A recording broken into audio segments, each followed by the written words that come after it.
Hi ಎಲ್ಲ ವಿದ್ಯಾರ್ಥಿಗಳಿಗೆ educate Karnataka ಚಾನಲ್ಗೆ ಸ್ವಾಗತ. SSLC ಸೈನ್ಸ್ ಎಕ್ಸಾಮ್ 2024 ಇದರ ಕ್ವಶನ್ ಪೇಪರ್ ತುಂಬಾ ಡಿಫಿಕಲ್ಟ್ ಇರತ್ತಾ ಅಥವಾ ಆನ್ಸರ್ ಬರೋ ರೀತಿ ಇರತ್ತಾ? ಅದಂತರ ಸೈನ್ಸ್ ಸಬ್ಜೆಕ್ಟ್ ಅಲ್ಲಿ ಬರುವಂತಹ ಎಲ್ಲ ಚಾಪ್ಟರ್ ಗಳನ್ನ ಬ್ಲೂ ಪ್ರಿಂಟ್ ಏನಿದೆ SSLC ಸೈನ್ಸ್ ಸಬ್ಜೆಕ್ಟ್ ನ ಬ್ಲೂ ಪ್ರಿಂಟ್ ಅದರಲ್ಲಿ 5 ಥೀಮ್ ಗಳಾಗಿ ಡಿವೈಡ್ ಮಾಡಿದ್ದಾರೆ. ಹಾಗಿದ್ರೆ ಆ ಪ್ರತಿ ಥೀಮ್ ನಲ್ಲಿ ಯಾವ ಚಾಪ್ಟರ್ಸ್ ಬರುತ್ತೆ, ಹಾಗೆ ಆ ಒಂದು ಥೀಮ್ಗೆ ಎಷ್ಟು ಮಾರ್ಕ್ಸ್ ಅನ್ನ ಅಲಾಟ್ ಮಾಡಿದ್ದಾರೆ, ಈ ಎಲ್ಲ ವಿಷಯಗಳನ್ನ ಈ ವಿಡಿಯೋ ತಿಳ್ಕೊಳ್ತಿದ್ದೀವಿ. ನಂತರ ಮುಂದಿನ ದಿನಗಳಲ್ಲಿ ಸೋಷಿಯಲ್ ಸೈನ್ಸ್, ಮ್ಯಾಥ್ಸ್ ಈ ರೀತಿ ಎಲ್ಲ ವಿಷಯಗಳ ಬ್ಲೂ ಪ್ರಿಂಟ್ ಅನ್ನು ಕೂಡ ಅನಲೈಸ್ ಮಾಡ್ತೀವಿ. ಅದಕ್ಕೋಸ್ಕರ ಈ ಚಾನಲ್ಗೆ ಬರಬಾರಿ ವಿಸಿಟ್ ಮಾಡಿದ್ರೆ ತಪ್ಪದೆ ಸಬ್ಸ್ಕ್ರೈಬ್ ಮಾಡಿ. ನಂತರ this is the most requested video. ನಿಮಗೆ ಬೇಕಾಗಿರುವಂತಹ ಎಲ್ಲ ಇನ್ಫಾರ್ಮೇಶನ್ ಸಿಗುತ್ತೆ, ಅದಕ್ಕೋಸ್ಕರ ತಪ್ಪದೆ ಲೈಕ್ ಮಾಡಿ. ಸರಿ, ಈಗ ಬ್ಲೂ ಪ್ರಿಂಟ್ನ ಅನಾಲಿಸಿಸ್ ಸ್ಟಾರ್ಟ್ ಮಾಡೋಣ. ಸೊ ಇಲ್ಲಿ ಈಗ ಕನ್ನಡ ಹಾಗೆ ಇಂಗ್ಲಿಷ್ ಮೀಡಿಯಂ ಬ್ಲೂ ಪ್ರಿಂಟ್ಸ್ ನೋಡ್ತಾ ಇದ್ದೀರಾ. ಮೊದಲೇ ಇದಾಗಿ ನಾವೇನ್ ಮಾಡೋಣ ಅಂತ ಹೇಳಿದ್ರೆ, ಈ ಕ್ವಶನ್ ಪೇಪರ್ ಪ್ಯಾಟರ್ನ್ ಯಾವ ರೀತಿ ತಿಳ್ಕೊಳ್ಳೋಣ, ಅದರ ಡಿಫಿಕಲ್ಟಿ ಲೆವೆಲ್ ಎಷ್ಟಿರುತ್ತೆ ಅಂತ ತಿಳ್ಕೊಳ್ಳೋಣ. ಅದರ ನಂತರ ಈ ಬ್ಲೂ ಪ್ರಿಂಟ್ ಏನಿದೆ ಅದನ್ನು ಕೂಡ ಅನಲೈಸ್ ಮಾಡೋಣ. ಸರಿನಾ? ಸರಿ, ಈಗ ಮೊದಲೇದಾಗಿ ಕ್ವಶನ್ ಪೇಪರ್ ಪ್ಯಾಟರ್ನ್ ಯಾವ ರೀತಿ ಇರುತ್ತೆ ಅಂತ ತಿಳ್ಕೊಳ್ಳೋದಾದ್ರೆ, ಈಗ ಬಹು ಆಯ್ಕೆ ಪ್ರಶ್ನೆಗಳು ಅಥವಾ ಮಲ್ಟಿಪಲ್ ಚಾಯ್ಸ್ ಕ್ವಶನ್ಸ್ 8 ಇರುತ್ತೆ. ಇದರೊಳಗಡೆ ಆಪ್ಷನ್ ಎಲ್ಲ 8ಕ್ಕೂ ಕೂಡ ವಿದ್ಯಾರ್ಥಿಗಳು ಆನ್ಸರ್ನ ಬರೀಬೇಕು. ನಂತರ ಪ್ರತಿ ಸರಿಯಾದ ಉತ್ತರಕ್ಕೆ 1 ಮಾರ್ಕ್ ಇರುತ್ತೆ. ಅದಕ್ಕೋಸ್ಕರ ಅದೇ 8 ಮಲ್ಟಿಪಲ್ ಚಾಯ್ಸ್ ಕ್ವಶನ್ಗೆ ಕರೆಕ್ಟ್ ಆಗಿ ಆನ್ಸರ್ ಮಾಡಿದ್ರೆ 8 ಮಾರ್ಕ್ಸ್ ಸಿಗುತ್ತೆ. ಅದಂತರ ಈಗ ಅತಿ ಕಿರು ಉತ್ತರ ಅಂದ್ರೆ 1 ಮಾರ್ಕ್ ಕ್ವಶನ್ ಇರುತ್ತಲ್ವಾ, ಸೊ ಅದು ಕೂಡ 8 ಇರುತ್ತೆ. 8 ಶಾರ್ಟ್ ಆನ್ಸರ್ ಕ್ವಶನ್ ಅಥವಾ 1 ಮಾರ್ಕ್ ಕ್ವಶನ್ ಇರುತ್ತೆ, ಅದಕ್ಕೆ ಸರಿಯಾಗಿ ಆನ್ಸರ್ ಬರೆದ್ರೆ ಅಂದ್ರೆ ಎಲ್ಲದಕ್ಕೂ ಕೂಡ ಸರಿಯಾಗಿ ಆನ್ಸರ್ ಬರೆದ್ರೆ 8 ಮಾರ್ಕ್ಸ್ ಸಿಗುತ್ತೆ. ಅದರ ನಂತರ ಇಲ್ಲಿ ಕಿರು ಉತ್ತರ ಶಾರ್ಟ್ ಆನ್ಸರ್ ಕೂಡ ಇದು ಕೂಡ ಶಾರ್ಟ್ ಆನ್ಸರ್ ಆಗಿರುತ್ತೆ, ಬಟ್ 2 ಮಾರ್ಕ್ ಕ್ವಶನ್. ಸೊ ಆ 2 ಮಾರ್ಕ್ ಕ್ವಶನ್ಸ್ ಅಲ್ಲಿ ವಿದ್ಯಾರ್ಥಿಗಳು ಏನ್ ಮಾಡಬೇಕು ಅಂತ ಹೇಳಿದ್ರೆ 8 ಕ್ವಶನ್ಗೆ ಸರಿಯಾಗಿ ಆನ್ಸರ್ನ ಬರೀಬೇಕು. ಸೊ ಆ 8 ಕ್ವಶನ್ಗೆ ಸರಿಯಾಗಿ ಆನ್ಸರ್ ಬರೆದ್ರೆ ವಿದ್ಯಾರ್ಥಿಗಳು ಎಷ್ಟು ಮಾರ್ಕ್ಸ್ ಬರುತ್ತೆ? 2 ಮಾರ್ಕ್ಸ್ ಅಲ್ವಾ? 8 × 2 ಎಷ್ಟು? 16 ಮಾರ್ಕ್ಸ್ ಸಿಗುತ್ತೆ. ಸರಿನಾ? ಅದರ ನಂತರ ದೀರ್ಘ ಉತ್ತರ, ಅದನ್ನ ಲಾಂಗ್ ಆನ್ಸರ್ಸ್ ಅಂತ ಕರಿತೀವಿ. 3 ಮಾರ್ಕ್ ಕ್ವಶನ್ಸ್. ಅದರಲ್ಲಿ ವಿದ್ಯಾರ್ಥಿಗಳು 9 ಕ್ವಶನ್ಗೆ ಆನ್ಸರ್ ಬರಬೇಕು. ಆ 9 ಕ್ವಶನ್ಗೆ ಸರಿಯಾಗಿ ಆನ್ಸರ್ನ ಬರೆದ್ರೆ ಎಷ್ಟು ಮಾರ್ಕ್ಸ್ ಸಿಗುತ್ತೆ? 9 × 3 ಎಷ್ಟು? 27 ಮಾರ್ಕ್ಸ್ ಸಿಗುತ್ತೆ ಸರಿಯಾಗಿ ಆನ್ಸರ್ ಬರೆದ್ರೆ. ಅದರ ನಂತರ ಏನಿರುತ್ತೆ ಅಂತ ತಿಳ್ಕೊಳ್ಳೋದ್ರೆ ಅದು ಕೂಡ ಲಾಂಗ್ ಆನ್ಸರ್ ರಿಲೇಟೆಡ್ ಕ್ವಶನ್ ಆಗಿರುತ್ತೆ. ಸೊ ಅದರಲ್ಲಿ 4ಕ್ಕೆ ಆನ್ಸರ್ ಬರಬೇಕು. ಸೊ ಎಲ್ಲವೂ ಸರಿಯಾಗಿ ಬರೆದ್ರೆ ಎಷ್ಟು? 16 ಮಾರ್ಕ್ಸ್, 16 ಅಂಕಗಳು ವಿದ್ಯಾರ್ಥಿಗಳಿಗೆ ಸಿಗುತ್ತೆ.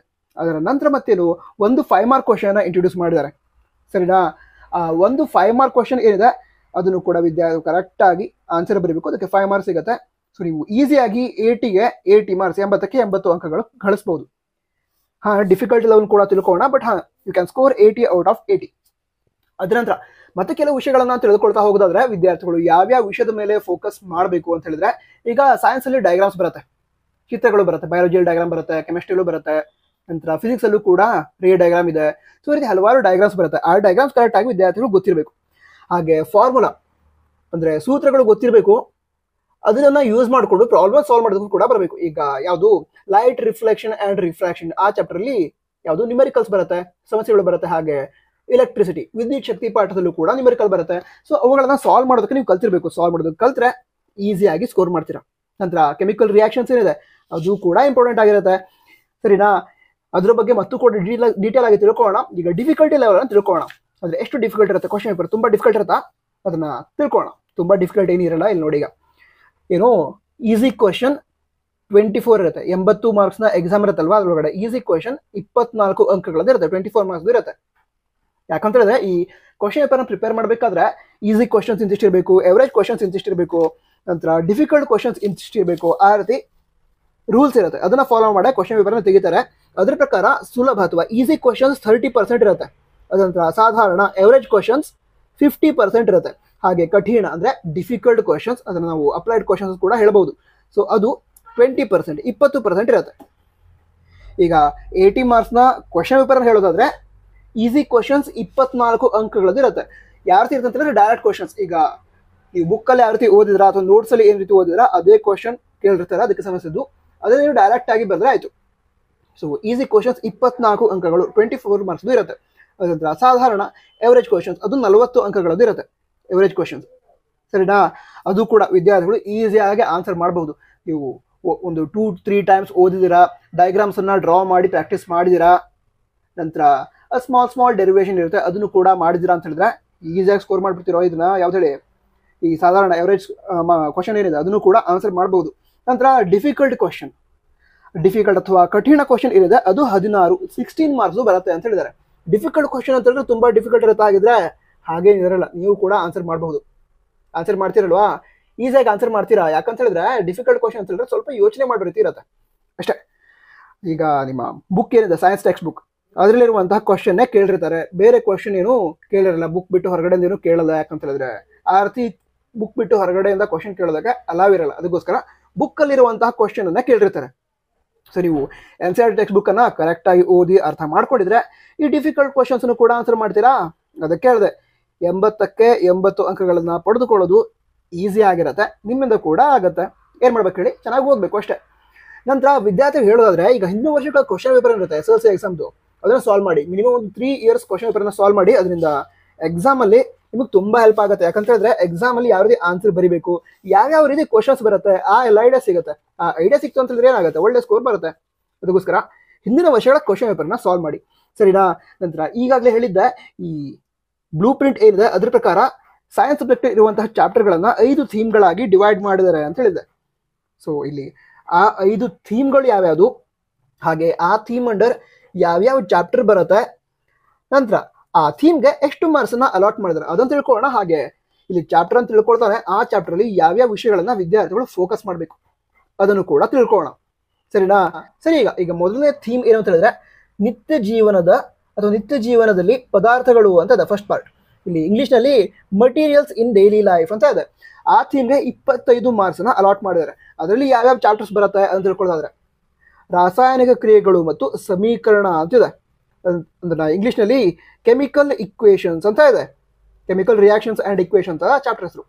ಅದಂತರ ಇಲ್ಲಿ ಆಮ್ಲಗಳು, ಪ್ರತ್ಯಾಮ್ಲಗಳು ಮತ್ತು ಲವಣಗಳು ಅಂತಿದೆ. ಆಸಿಡ್, ಬೇಸಸ್ ಅಂಡ್ ಸಾಲ್ಟ್ಸ್ ಅದನ್ನ ಇಂಗ್ಲಿಷ್ ಅಲ್ಲಿ ಹಾಗೆ ಹೇಳ್ತಾರೆ, ಆ ಚಾಪ್ಟರ್ ಹೆಸರು. ನಂತರ ಲೋಹಗಳು ಮತ್ತು ಅಲೋಹಗಳು ಅಂದ್ರೆ ಮೆಟಲ್ಸ್ ಅಂಡ್ ನಾನ್ ಮೆಟಲ್ಸ್. ನಂತರ ಕಾರ್ಬನ್ ಮತ್ತು ಅದರ ಸಂಯುಕ್ತಗಳು, ಕಾರ್ಬನ್ ಅಂಡ್ ಇಟ್ಸ್ ಕಂಪೌಂಡ್ಸ್. ನಂತರ ಧಾತುಗಳ ಆವರ್ತನೀಯ ವರ್ಗೀಕರಣ ಅಂದ್ರೆ ಪೀರಿಯಾಡಿಕ್ ಕ್ಲಾಸಿಫಿಕೇಶನ್ ಆಫ್ ಎಲಿಮೆಂಟ್ಸ್. ಇದು ಮೊದಲನೇ ಥೀಮ್ ಆಗಿರುತ್ತೆ. ಆ ಮೊದಲನೇ ಥೀಮ್ ನಲ್ಲಿ ಇದಿಷ್ಟು ಚಾಪ್ಟರ್ಸ್ ಬರುತ್ತೆ. ಸೊ ಈ ಎಲ್ಲ ಚಾಪ್ಟರ್ಗಳಿಂದ 25 ಮಾರ್ಕ್ಸ್ನ ಕ್ವಶನ್ ಬರಬಹುದು ಅಂತ ಹೇಳಿದ್ದಾರೆ. ಈಗ ಈ ಚಾಪ್ಟರ್ಗಳಲ್ಲಿ ಅಥವಾ ಈ ಥೀಮ್ ನಲ್ಲಿ ಯಾವ್ಯಾವ ಕಾನ್ಸೆಪ್ಟ್ ತುಂಬಾ ಇಂಪಾರ್ಟೆಂಟ್ ಆಗಿರುತ್ತೆ ಅಂತ ತಿಳ್ಕೊಳ್ತಾರೆ. ಈ ರಾಸಾಯನಿಕ ಕ್ರಿಯೆಗಳು ಮತ್ತು ಸಮೀಕರಣ ಚಾಪ್ಟರ್ ಇದೆ. ಅದರೊಳಗಡೆ ರಾಸಾಯನಿಕ ಸಮೀಕರಣ ಸರಿದೂಗುವಿಕೆ ಅಂತ ಕಾನ್ಸೆಪ್ಟ್ ಬರುತ್ತೆ. ಬ್ಯಾಲೆನ್ಸಿಂಗ್ ದ ಕೆಮಿಕಲ್ ಇಕ್ವೇಶನ್ ಅದನ್ನ ಪ್ರಾಕ್ಟೀಸ್ ಮಾಡಿ ಇಟ್ಕೊಂಡ್ರಿ, ಅದು ಕೂಡ ಇಂಪಾರ್ಟೆಂಟ್ ಆಗಿರುತ್ತೆ. ಅದಂತರ ಕೆಮಿಕಲ್ ರಿಯಾಕ್ಷನ್ ಹೇಗೆ ಬರೀತಾರೆ, ನಂತರ different type of chemical reactions ಕೊಟ್ಟಿದ್ದಾರೆ. ನಂತರ ಕೆಮಿಕಲ್ ರಿಯಾಕ್ಷನ್ಸ್ ಅಲ್ಲಿ ಹಲವಾರು ಟೈಪ್ಸ್ ಬರುತ್ತೆ. ಈಗ ರೆಡಾಕ್ಸ್ ರಿಯಾಕ್ಷನ್ ಎಲ್ಲ ಬರುತ್ತೆ. ಸೊ ಆ ಎಲ್ಲ ವಿಷಯಗಳನ್ನ ಕರೆಕ್ಟ್ ಆಗಿ ಅರ್ಥ ಮಾಡಿಟ್ಕೊಂಡ್ರಿ. ಅವುಗಳಿಗೆ ಎಕ್ಸಾಂಪಲ್ಸ್ ಕೂಡ, ಅಂದ್ರೆ ಎಲ್ಲ ರಿಯಾಕ್ಷನ್ಗಳನ್ನ ತಿಳ್ಕೊಳ್ಬೇಕು, ಅದಕ್ಕೆ ಎಕ್ಸಾಂಪಲ್ ಕೂಡ ನೆನಪಿರಬೇಕು. ಸೊ ಆ ರೀತಿ ಪ್ರಾಕ್ಟೀಸ್ ಮಾಡಿಟ್ಕೊಳ್ಳೋದು. ಹಾಗೆ ಆಮ್ಲಗಳು, ಪ್ರತ್ಯಾಮ್ಲಗಳು ಮತ್ತು ಲವಣಗಳು ಅಂತಿದೆ. ಈಗ ಲೋಹ ಆಮ್ಲ ಜೊತೆಗೆ ಅಂದ್ರೆ ಮೆಟಲ್ ಆಸಿಡ್ ಜೊತೆ ಯಾವ ರೀತಿ ರಿಯಾಕ್ಟ್ ಮಾಡುತ್ತೆ, ಮೆಟಲ್ ಬೇಸ್ ಜೊತೆ ಯಾವ ರೀತಿ ರಿಯಾಕ್ಟ್ ಮಾಡುತ್ತೆ. ಸೊ ಆ ಎಲ್ಲ ವಿಷಯಗಳನ್ನು ಕೂಡ ತಿಳ್ಕೊಂಡಿರ್ಬೇಕು. ಒಳ್ಳೆ ಮಾರ್ಕ್ಸ್ ಅನ್ನ ಸ್ಕೋರ್ ಮಾಡ್ಬೋದು ಇದರೊಳಗೂ ಕೂಡ, ಓಕೆನಾ. ಅದ್ರ ನಂತರ ಇಲ್ಲಿ ಲೋಹಗಳು ಮತ್ತು ಅಲೋಹಗಳು ಅಂತಿದೆ, ಮೆಟಲ್ಸ್ ಅಂಡ್ ನಾನ್ ಮೆಟಲ್ಸ್. ಅದರೊಳಗಡೆ ಮೆಟಲ್ಸ್ ನ ಪ್ರಾಪರ್ಟಿ ಏನು, ನಾನ್ ಮೆಟಲ್ಗಳ ಪ್ರಾಪರ್ಟೀಸ್ ಏನು, ಆ ಎಲ್ಲ ವಿಷಯಗಳು ವಿದ್ಯಾರ್ಥಿಗಳು ತಿಳ್ಕೊಂಡಿರ್ಬೇಕು. ನಂತರ ಕಾರ್ಬನ್ ಮತ್ತು ಅದರ ಸಂಯುಕ್ತಗಳು ಅಂದ್ರೆ ಕಾರ್ಬನ್ ಅಂಡ್ ಇಟ್ಸ್ ಕಂಪೌಂಡ್ಸ್, ಆ ಚಾಪ್ಟರ್ ಕೂಡ ಬರುವಂತಹ ಎಲ್ಲ ಇಂಪಾರ್ಟೆಂಟ್ ಕ್ವಶನ್ಸ್ ಏನಿದೆ ಅದು ನಿಮಗೆ ಪ್ರೀವಿಯಸ್ ಇಯರ್ಸ್ ಕ್ವಶನ್ ಪೇಪರ್ನ ಸಾಲ್ವ್ ಮಾಡಿದ್ರೆ ಸಿಗುತ್ತೆ. ಸೊ ಅದನ್ನ ಸಾಲ್ವ್ ಮಾಡಿ ಪ್ರಾಕ್ಟೀಸ್ ಮಾಡಿ ಇಟ್ಕೊಂಡ್ರಿ. ನಂತರ ಧಾತುಗಳ ಆವರ್ತನೀಯ ವರ್ಗೀಕರಣ ಅಂದ್ರೆ ಪೀರಿಯಾಡಿಕ್ ಕ್ಲಾಸಿಫಿಕೇಶನ್ ಆಫ್ ಎಲಿಮೆಂಟ್ಸ್, ಆ ಚಾಪ್ಟರ್ ಕೂಡ ಹಲವಾರು ಇಂಪಾರ್ಟೆಂಟ್ ಕ್ವಶನ್ಗಳು ಇದಾವೆ, ಸರಿನಾ. ನಿಮ್ಮ ಕಾಲೇಜಲ್ಲಿ ನಿಮ್ಮ ಸ್ಕೂಲಲ್ಲಿ ನಿಮ್ಮ ಲೆಕ್ಚರರ್ಸ್ ಟೀಚರ್ಸ್ ಕೇಳಿದ್ರೆ ಅವ್ರು ಹೇಳ್ತಾರೆ ಯಾವ್ದು ಇಂಪಾರ್ಟೆಂಟ್ ಕ್ವಶನ್ ಅಂತ. ಅದನ್ನ ಲಿಸ್ಟ್ ಮಾಡ್ಕೊಳ್ಳಿ. ಕೇವಲ ಇಂಪಾರ್ಟೆಂಟ್ ಕ್ವಶನ್ ಅಲ್ಲ, ನಿಮ್ಮ ಟೆಕ್ಸ್ಟ್ ಬುಕ್ ಅಲ್ಲಿ ಇರುವಂತಹ ಎಲ್ಲ ವಿಷಯಗಳನ್ನು ಕೂಡ ಓದಿ ಪ್ರಾಕ್ಟೀಸ್ ಮಾಡಿ ಇಟ್ಕೊಳ್ಳಿ, ಓಕೆನಾ. ಅದಂತರ ಜೀವ ಜಗತ್ತು ಅಂತ ಪಾರ್ಟ್ ಇದೆ. ಇದು ಸೆಕೆಂಡ್ ಥೀಮ್. ಯಾವುದು, ಜೀವ ಜಗತ್ತು. ಅದನ್ನ ಇಂಗ್ಲಿಷಲ್ಲಿ ವರ್ಡ್ ಆಫ್ ಲಿವಿಂಗ್ ಅಂತ ಕರೀತಾರೆ. ಈಗ ಅದರೊಳಗಡೆ ಜೀವಕ್ರಿಯೆಗಳು, ನಂತರ ನಿಯಂತ್ರಣ ಮತ್ತು ಸಹಭಾಗಿತ್ವ, ಜೀವಿಗಳು ಹೇಗೆ ಸಂತಾನೋತ್ಪತ್ತಿ ನಡೆಸುತ್ತವೆ, ಅದಂತರ ಅನುವಂಶೀಯತೆ ಮತ್ತು ಜೀವ ವಿಕಾಸ, ಈ ಚಾಪ್ಟರ್ ಇದೆ. ಯಾವುದು, ಸೆಕೆಂಡ್ ಥೀಮ್ ನಲ್ಲಿ. ಇಂಗ್ಲಿಷ್ ನಲ್ಲಿ ಅದನ್ನ ಹೇಳೋದಾದ್ರೆ ವರ್ಡ್ ಆಫ್ ಲಿವಿಂಗ್. ಅದರೊಳಗಡೆ life process, control and coordination, how do organism reproduces and heredity and evolution, ಈ ಚಾಪ್ಟರ್ಗಳು ಈ ಒಂದು ವರ್ಡ್ ಆಫ್ ಲಿವಿಂಗ್ ಅಲ್ಲಿ ಬರುತ್ತೆ. ನಂತರ ಈ ಸೆಕೆಂಡ್ ಥೀಮ್ ಏನಿದೆ ಅದಕ್ಕೆ 22 ಮಾರ್ಕ್ಸ್ ಅನ್ನ 22 ಮಾರ್ಕ್ಸ್ ಅನ್ನ ಅಲಾಟ್ ಮಾಡಿದ್ದಾರೆ. ಅಂದ್ರೆ ಇವಿಷ್ಟು ಚಾಪ್ಟರ್ಗಳು ಸೇರಿ 22 ಮಾರ್ಕ್ಸ್ನ ಕ್ವಶನ್ ಇದ್ರೊಳಗೆ ಬರುತ್ತೆ. ಸೈನ್ಸ್ ಸಬ್ಜೆಕ್ಟ್ನ ಕ್ವಶನ್ ಪೇಪರ್ಲಿ ಬರುತ್ತೆ, ಸರಿನಾ. ಇದ್ರೊಳಗಡೆ ಏನು ಮಾಡಬೇಕು ಅಂತ ಹೇಳಿದ್ರೆ ಬಯಾಲಜಿ ರಿಲೇಟೆಡ್ ಇದೆ, ಡೈಗ್ರಾಮ್ಸ್ ಏನಿದೆ ಅದನ್ನ ಪರ್ಫೆಕ್ಟ್ ಮಾಡ್ಕೊಳ್ಬೇಕು. ಅಂದ್ರೆ ಚಿತ್ರಗಳನ್ನ ಬಿಡಿಸಿ ಪ್ರಾಕ್ಟೀಸ್ ಮಾಡಿಟ್ಕೋಬೇಕು. ಅದ್ರ ಜೊತೆಗೆ ಆ ಡೈಗ್ರಾಮ್ ಅಲ್ಲಿ ಇರುವಂತಹ ಬೇರೆ ಬೇರೆ ಪಾರ್ಟ್ಸ್ ಯಾವ್ದು ಅವು ಯಾವ ರೀತಿ ವರ್ಕ್ ಮಾಡುತ್ತೆ ಅದು ಕೂಡ ಗೊತ್ತಿರಬೇಕು. ಅಂದ್ರೆ ಈಗ ಮಾನವನ ಮಿದುಳು, ಹ್ಯೂಮನ್ ಬ್ರೈನ್, ಅದರಲ್ಲಿರುವಂತಹ ಪಾರ್ಟ್ಸ್ ಯಾವ್ಯಾವುದು ಅದು ಗೊತ್ತಿರಬೇಕು. ಹ್ಯೂಮನ್ ಹಾರ್ಟ್, ಅದರಲ್ಲಿರುವಂತಹ ಪಾರ್ಟ್ಸ್ ಯಾವ್ಯಾವುದು ಅದು ಗೊತ್ತಿರಬೇಕು. ಆ ಪಾರ್ಟ್ ಏನು ವರ್ಕ್ ಮಾಡುತ್ತೆ ಅದು ಕೂಡ ಗೊತ್ತಿರಬೇಕು. ಸೊ ಈ ರೀತಿ ವಿದ್ಯಾರ್ಥಿಗಳು ಏನು ಮಾಡಬೇಕು ಅಂತ ಹೇಳಿದ್ರೆ, ಆ ಡಯಾಗ್ರಾಮ್ಸ್ ಅನ್ನ ಪರ್ಫೆಕ್ಟ್ ಮಾಡ್ಕೊಳ್ಳೋದು, ಅಂದ್ರೆ ಡ್ರಾ ಮಾಡಿ ಪ್ರಾಕ್ಟೀಸ್ ಮಾಡ್ಕೋಬೇಕು. ಡ್ರಾ ಮಾಡಿ ಪ್ರಾಕ್ಟೀಸ್ ಮಾಡ್ಕೊಳ್ಳೋದು, ಅದರ ನಂತರ ಅದರಲ್ಲಿರುವಂತಹ ಪಾರ್ಟ್ಸ್ ಅನ್ನು ಕೂಡ ನೆನಪಲ್ಲಿ ಇಟ್ಕೊಳ್ಳೋದು. ಆ ಪಾರ್ಟ್ಸ್ ಏನು ವರ್ಕ್ ಮಾಡುತ್ತೆ ಅದನ್ನು ಕೂಡ ನೆನಪಲ್ಲಿ ಇಟ್ಕೊಳ್ಬೇಕು. ಯಾಕಂತ ಹೇಳಿದ್ರೆ ಕೆಲವೊಮ್ಮೆ ಎಕ್ಸಾಮ್ ನಲ್ಲಿ ಕೇವಲ ಚಿತ್ರವನ್ನ ಡ್ರಾ ಮಾಡೋದಕ್ಕೆ ಹೇಳಲ್ಲ, ಡ್ರಾ ಮಾಡಿದ ನಂತರ ಅದರಲ್ಲಿರುವಂತಹ ಯಾವ್ದಾದ್ರು ಒಂದೆರಡು ಪಾರ್ಟ್ ಅನ್ನ ಕೊಟ್ಟು ಅದೇನು ವರ್ಕ್ ಮಾಡುತ್ತೆ ಅದನ್ನು ಕೂಡ ಕೇಳ್ಬೋದು. ಅದಕ್ಕೋಸ್ಕರ ಸರಿನಾ. ಅದ್ರ ನೆಕ್ಸ್ಟ್ 3ನೇ ಥೀಮ್ ಯಾವ್ದು ಅಂತ ಹೇಳಿದ್ರೆ ನೈಸರ್ಗಿಕ ವಿದ್ಯಮಾನಗಳು, ನ್ಯಾಚುರಲ್ ಫಿನಾಮಿನಾ ಅಂತ. ಸೊ ಅದರಲ್ಲಿ ಬೆಳಕು, ಪ್ರತಿಫಲನ ಮತ್ತು ವಕ್ರೀಭವನ ಅಂತ ಬರುತ್ತೆ. ಹಾಗೆ ಮಾನವನ ಕಣ್ಣು ಮತ್ತು ವರ್ಣಮಯ ಜಗತ್ತು ಅಂತ ಬರುತ್ತೆ. ಸರಿನಾ. Light reflection and refraction, human I and colourful world ಅಂತ ಚಾಪ್ಟರ್ ಹೆಸರು. ಸೊ ಈ ಚಾಪ್ಟರ್ಲಿ ರೇ ಡಯಾಗ್ರಾಮ್ಸ್ ಬರುತ್ತೆ. ರೇ ಡಯಾಗ್ರಾಮ್ಸ್ ಅವುಗಳನ್ನು ಪರ್ಫೆಕ್ಟ್ ಮಾಡ್ಕೊಳ್ಬೇಕು. ಅದ್ರ ಜೊತೆಗೆ ಈ ಒಂದು ರಿಫ್ಲೆಕ್ಷನ್ ಮತ್ತು ರಿಫ್ರಾಕ್ಷನ್ ಅದಕ್ಕೆ ಸಂಬಂಧಂತೆ ನ್ಯೂಮರಿಕಲ್ಸ್ ಪ್ರಾಬ್ಲಮ್ ಅನ್ನ ಕೇಳಬಹುದು, ಅದನ್ನು ಕೂಡ ಸಾಲ್ವ್ ಮಾಡೋದನ್ನ ಪ್ರಾಕ್ಟೀಸ್ ಮಾಡಿ ಇಟ್ಕೊಂಡ್ರಿ. ಸರಿನಾ, ಒಳ್ಳೆ ಸ್ಕೋರ್ ಮಾಡಬಹುದು. ಸರಿ, ನಂತರ ಮಾನವನ ಕಣ್ಣು ಮತ್ತು ವರ್ಣಮಯ ಜಗತ್ತು, ಸೊ ಅದು ಕೂಡ ಇಂಪಾರ್ಟೆಂಟ್ ಚಾಪ್ಟರ್ ಆಗಿರುತ್ತೆ. ನಂತರ ಹ್ಯೂಮನ್ ಐ ರಿಲೇಟೆಡ್ ಡಿಸೀಸ್ ಏನು, ಅದನ್ನ ಯಾರ್ದು ಸರಿ ಮಾಡಬಹುದು, ಯಾವ ಲೆನ್ಸ್ ಅನ್ನ ಯೂಸ್ ಮಾಡ್ತಾರೆ, ಆ ಎಲ್ಲ ವಿಷಯಗಳನ್ನ ತಿಳಿದುಕೊಂಡು ಇಟ್ಕೊಂಡ್ರಿ. ನಂತರ ಈ ನೈಸರ್ಗಿಕ ವಿದ್ಯಮಾನಗಳು ಅಥವಾ ನ್ಯಾಚುರಲ್ ಫಿನಾಮಿನಾ ಏನಿದೆ, ಈ ಥೀಮ್ಗೆ 12 ಮಾರ್ಕ್ಸ್ 12 ಮಾರ್ಕ್ಸ್ ಅನ್ನ ಅಲಾಟ್ ಮಾಡಿದ್ದಾರೆ. ಅದಂತರ ಅದ್ರ ನೆಕ್ಸ್ಟ್ ಥೀಮ್ ಯಾವುದು, 4ನೇ ಥೀಮ್, ಇಲ್ಲಿ ವಸ್ತುಗಳು ಹೇಗೆ ಕಾರ್ಯವನ್ನು ನಿರ್ವಹಿಸುತ್ತವೆ, ಅದರೊಳಗಡೆ ವಿದ್ಯುತ್ ಶಕ್ತಿ ಹಾಗೆ ವಿದ್ಯುತ್ ಪ್ರವಾಹದ ಕಾಂತೀಯ ಪರಿಣಾಮಗಳು, ಆ ಒಂದು ಚಾಪ್ಟರ್ಗಳು ಬರುತ್ತೆ. ಅದಕ್ಕೆ 13 ಮಾರ್ಕ್ಸ್ ಅನ್ನ ಅಲಾಟ್ ಮಾಡಿದ್ದಾರೆ. ಸರಿನಾ. ಅದನ್ನ ಈಗ ಇಂಗ್ಲೀಷಲ್ಲಿ ಹೇಳೋದಾದ್ರೆ ಹೌ ಡು ಥಿಂಗ್ ವರ್ಕ್ಸ್, ಅದರೊಳಗಡೆ ಎಲೆಕ್ಟ್ರಿಸಿಟಿ ಹಾಗೆ magnetic effect of electric current ಅಂತ ಚಾಪ್ಟರ್ಗಳು ಬರುತ್ತೆ. 2 ಚಾಪ್ಟರ್ ಬರುತ್ತೆ. ಅದಕ್ಕೆ 13 ಮಾರ್ಕ್ಸ್ ಅನ್ನ ಅಲಾಟ್ ಮಾಡಿದ್ದಾರೆ. ಸೊ ಈ ಚಾಪ್ಟರ್ಲಿ ಹಲವಾರು ಸೂತ್ರಗಳು ಬರುತ್ತೆ. ಈಗ ಕರೆಂಟಿನ ಇಕ್ವೇಶನ್ ಬರುತ್ತೆ, I = Q/T ಅಂತ.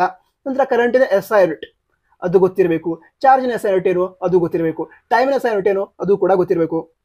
ನಂತರ ಹಲವಾರು ಸೂತ್ರಗಳು ಬರುತ್ತೆ. ಈಗ ರೆಸಿಸ್ಟರ್, ಆ ರೆಸಿಸ್ಟರ್ಸ್ ಅನ್ನ ಸೀರೀಸ್ ಅಲ್ಲಿ ಕನೆಕ್ಟ್ ಮಾಡಿದ್ದಾರೆ, ನಂತರ ಪ್ಯಾರಲ್ ಕನೆಕ್ಟ್ ಮಾಡಿದ್ದಾರೆ. ಸೂತ್ರ ಏನು ಅದಕ್ಕೆ, ಸೀರೀಸ್ ಅಲ್ಲಿ ಕನೆಕ್ಟ್ ಮಾಡಿದಾಗ ಯಾವ ಸೂತ್ರ ಬರುತ್ತೆ, ಈಕ್ವಿವೆಲೆಂಟ್ ರೆಸಿಸ್ಟೆನ್ಸ್ಗೆ. ಪ್ಯಾರಲ್ ಕನೆಕ್ಟ್ ಮಾಡಿದಾಗ ಏನು ಬರುತ್ತೆ ಅದು ಕೂಡ ವಿದ್ಯಾರ್ಥಿಗಳು ಗೊತ್ತಿರಬೇಕು. ನಂತರ ಸಮಸ್ಯೆಗಳು ಬರುತ್ತೆ, ಅಂದರೆ ಪ್ರಾಬ್ಲಮ್ ಅನ್ನು ಸಾಲ್ವ್ ಮಾಡೋದು ಬರುತ್ತೆ. ಪ್ರಾಬ್ಲಮ್ ಅನ್ನು ಸಾಲ್ವ್ ಮಾಡೋದು ಗೊತ್ತಿರಬೇಕು ನಿಮಗೆ, ಯಾವುದು ಈ ಎಲೆಕ್ಟ್ರಿಸಿಟಿ ಚಾಪ್ಟರ್ದು. ನಂತರ ರೆಸಿಸ್ಟಿವಿಟಿ ಅಂತ ಕಾನ್ಸೆಪ್ಟ್ ಬರುತ್ತೆ, ರೆಸಿಸ್ಟಿವಿಟಿ SI ಯೂನಿಟ್ ಏನು ಅದು ಕೂಡ ವಿದ್ಯಾರ್ಥಿಗಳು ಗೊತ್ತಿರಬೇಕು. ಸರಿನಾ. ನಂತರ ಇಲ್ಲಿ ನೆಕ್ಸ್ಟ್ ಚಾಪ್ಟರ್ ಯಾವುದು, ವಿದ್ಯುತ್ ಪ್ರವಾಹದ ಕಾಂತೀಯ ಪರಿಣಾಮಗಳು ಅಂತ ಬರುತ್ತೆ. ಅದನ್ನ ಇಂಗ್ಲಿಷ್ನಲ್ಲಿ magnetic effect of electric current ಅಂತ. ಅದರೊಳಗಡೆ ಈಗ ಫ್ಲೆಮಿಂಗ್ಸ್ ಲೆಫ್ಟ್ ಹ್ಯಾಂಡ್ ರೂಲ್, ನಂತರ ಫ್ಲೆಮಿಂಗ್ಸ್ ರೈಟ್ ಹ್ಯಾಂಡ್ ರೂಲ್ ಬರುತ್ತೆ. ನಂತರ ಎಲೆಕ್ಟ್ರಿಕ್ ಮೋಟಾರ್ ವರ್ಕಿಂಗ್ ಹಾಗೆ ಎಲೆಕ್ಟ್ರಿಕ್ ಜನರೇಟರ್ ಅದ್ರ ಯಾವ ರೀತಿ ವರ್ಕ್ ಮಾಡುತ್ತೆ, ಎಲೆಕ್ಟ್ರಿಕ್ ಜನರೇಟರ್ ಅಂದ್ರೇನು ಹಾಗೆ ಎಲೆಕ್ಟ್ರಿಕ್ ಮೋಟರ್ ಅಂದ್ರೇನು, ಈ ಎಲ್ಲ ಪ್ರಶ್ನೆಗಳಿಗೆ ನಿಮಗೆ ಆನ್ಸರ್ ಗೊತ್ತಿರಬೇಕು. ಸರಿನಾ. ನಂತರ ಮೋಟರಿನ ಡಯಾಗ್ರಾಮ್ ಡ್ರಾ ಮಾಡೋದು ಬರಬೇಕು. ಈ ರೀತಿ ಆ ಎಲ್ಲ ಡಯಾಗ್ರಾಮ್ಗಳನ್ನ ಪ್ರಾಕ್ಟೀಸ್ ಮಾಡಿ ಇಟ್ಕೊಂಡ್ರಿ. ನಂತರ ಈ 13 ಮಾರ್ಕ್ಸ್ ಕೂಡ ಸ್ಕೋರ್ ಮಾಡೋದು ಈಸಿ ಆಗಿರುತ್ತೆ. ಈಸಿಯಾಗಿ ಸ್ಕೋರ್ ಮಾಡ್ತೀರಾ, ಸ್ವಲ್ಪ ಪ್ರಾಕ್ಟೀಸ್ ಮಾಡಬೇಕು, ಮಾಡಿ. ಅದಂತರ ನೆಕ್ಸ್ಟ್ ಥೀಮ್ ಯಾವುದು ಅಂತ ತಿಳ್ಕೊಳ್ಳೋದಾದ್ರೆ ನೈಸರ್ಗಿಕ ಸಂಪನ್ಮೂಲಗಳು ಅಂತಿದೆ, ನ್ಯಾಚುರಲ್ ರಿಸೋರ್ಸಸ್. ಇದರೊಳಗಡೆ ಶಕ್ತಿಯ ಆಕಾರಗಳು ಅಂತ ಒಂದು ಚಾಪ್ಟರ್ ಬರುತ್ತೆ. ನಂತರ ನೈಸರ್ಗಿಕ ಸಂಪನ್ಮೂಲಗಳ ಸುಸ್ಥಿರ ನಿರ್ವಹಣೆ ಅಂತ ಬರುತ್ತೆ. ಹಾಗೆ ಮತ್ತೊಂದು ಚಾಪ್ಟರ್ ನಮ್ಮ ಪರಿಸರ ಅಂತಿದೆ. ಸರಿನಾ. Source of energy, our environment, ನಂತರ ಮ್ಯಾನೇಜ್ಮೆಂಟ್ ಆಫ್ ನ್ಯಾಚುರಲ್ ರಿಸೋರ್ಸ್. ಅದಕ್ಕೆ 8 ಮಾರ್ಕ್ಸ್ನ ಅಲಾಟ್ ಮಾಡಿದ್ದಾರೆ. ನಂತರ ತುಂಬ ಈಸಿ ಚಾಪ್ಟರ್ಗಳಿವು, ಅಂದರೆ ರಿಯಲ್ ಲೈಫಲ್ಲಿ ನೀವು ನೋಡ್ತಾ ಇರುವಂಥ ವಿಷಯಗಳನ್ನೇ ಈ ಚಾಪ್ಟರ್ಗಳಲ್ಲಿ ಕೊಟ್ಟಿರ್ತಾರೆ. ಅದಕ್ಕೋಸ್ಕರ ಸ್ವಲ್ಪ ಅದನ್ನ ಪ್ರಾಕ್ಟೀಸ್ ಮಾಡ್ಕೊಂಡ್ಬಿಟ್ರೆ, ಅಂದರೆ ಸ್ವಲ್ಪ ಓದ್ಕೊಂಡ್ಬಿಟ್ರೆ ಈ ವಿಷಯಗಳಂತೂ ಆರಾಮಾಗಿ ನೆನಪಲ್ಲಿರುತ್ತೆ, ಸ್ಕೋರ್ ಕೂಡ ಆರಾಮಾಗಿ ಆಗುತ್ತೆ. 8 ಮಾರ್ಕ್ಸ್ ಅಂತೂ ಈಸಿಯಾಗಿ ಸಿಗುತ್ತೆ. ಅದಕ್ಕೋಸ್ಕರ ಈ SLC ಸೈನ್ಸ್ ಸಬ್ಜೆಕ್ಟ್ ಏನಿದೆ ಇದರ ಎಕ್ಸಾಮ್ ತುಂಬ ಈಸಿಯಾಗಿ ಆಗುತ್ತೆ. ಡಿಫಿಕಲ್ಟ್ ಕ್ವಶನ್ಸ್ ಇರುತ್ತೆ, ಇಲ್ಲ ಅಂತ ಹೇಳಲ್ಲ. 16 ಮಾರ್ಕ್ಸ್ನ ಡಿಫಿಕಲ್ಟ್ ಕ್ವಶನ್ ಇರುತ್ತೆ ಅಂತ ಹೇಳಿದರೆ, ಇಲ್ಲ ಅಂತ ಹೇಳಲ್ಲ, ಡಿಫಿಕಲ್ಟ್ ಕ್ವಶನ್ ಇರುತ್ತೆ. ಅದು ಕೂಡ ತುಂಬ ಡಿಫಿಕಲ್ಟ್ ಅಂತ ಏನು ಇರಲ್ಲ. ನೀವು ಪ್ರಾಕ್ಟೀಸ್ ಮಾಡಿದ್ರೆ ಎಕ್ಸಾಮ್ ಚೆನ್ನಾಗಿ ಆಗುತ್ತೆ.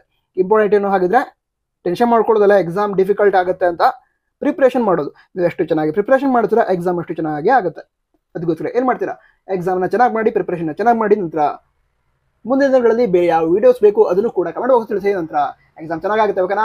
All the best, all the best. Jai Hind, Vande Mataram.